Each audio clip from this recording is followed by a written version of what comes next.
Aita for denying my ex's son after he abandoned us, and I took the choice alone to give him for adoption. I 30 to F had a baby boy when I was 16. Yes, I know how that sounds like. No, we weren't careful. Judge me all you want on that front. I've dealt with that 4 years. Mike 33M was my boyfriend then, and when I found out about my pregnancy, he did a disappearing act with help from his family. Something future college star something. My parents were always blunt. What happened next was my choice. After a lot of thinking and deciding abortion just wasn't for me, I respect that right. I'm not here to debate it. It was just not for me. I chose to give up the baby for adoption. My parents knew a super sweet couple that were looking to adopt. We met, and I just knew they were the right people. This turned from a teen mistake to an almost surrogacy. I started homeschool to finish my education and to have rest. The adoptive parents were with me for everything and even paid for most of the medical cost. The adoptive mother was a teacher, so she helped me with my schoolwork and to prepare for college. They were present for the birth, and I refused to hold the baby. Instead, his actual mother did, and it was just right. I've stayed in the baby's life in a distant position as a special aunt. Well, he's no longer a baby, and he knows who I am.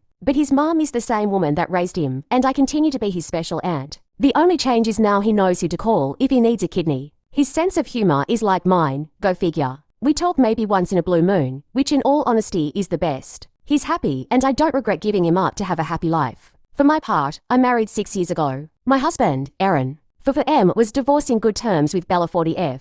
They have 2 children together, a boy that is 16 and a girl that is 19. Aaron made it clear since we began dating that his kids' approval was important and that Bella was part of his life forever, not as a spouse but as a friend and mother to his children. I also told Bella and him about my teen pregnancy. Well, to begin with the kids, my stepdaughter and I get along well. She's obviously closer to her mother, but she still does girls' days with me every so often. It's more like friends though. My stepson is incredibly close to me. He calls me his other mom and always asks me to be present for important events. We bonded when his childhood dog passed away, as my cat died about the same time. Bella and we're best friends. I know people have complicated relationships with their partner's exes, but we always show respect to each other. I never try to take her place. I know Erin and her shared something special long before I was in the picture. That's their history. And I am a stepmom, not a mom. Her place in the kid's life is not up for competition. The reason for this background is that the whole mess with Mike started when I took my stepson to a medical appointment. It wasn't serious, though he did have to use anesthesia. Erin and Bella both couldn't get the day off.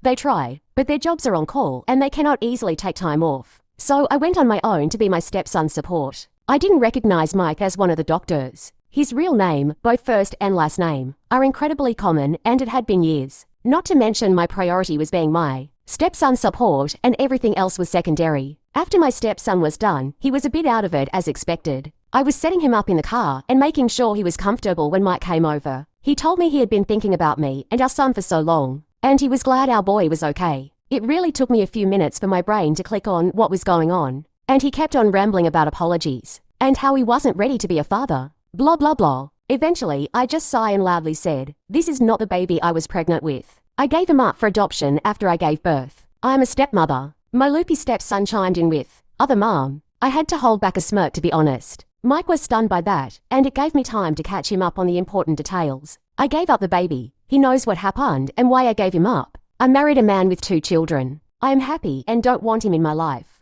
And no, I won't give him contact information for the adoptive family. He's 16 years too late. That was the end of it, and I got into my car to get my stepson home to rest. Since then, Mike found me in social media and has been painting this sob story about me, denying him a chance to be a father. How I was a poor mother that threw away her child to raise someone else's children. I'm basically the she-devil apparently. Most of our former classmates that saw the post reminded him that he left me. Some of his HS friends even pointed out he laughed about leaving me pregnant. I didn't know that part. A few of his relatives have reached out to bash me about taking Mike's chance to be a father. That it made me a poor Christian. I'm not. I'm Jewish to begin with. A few friends did tell me it was a BR*TCH move to give the baby up without telling Mike. I don't personally think I was in the wrong, but in case I decided to leave the judgment to the internet masses. So, Reddit, Aita.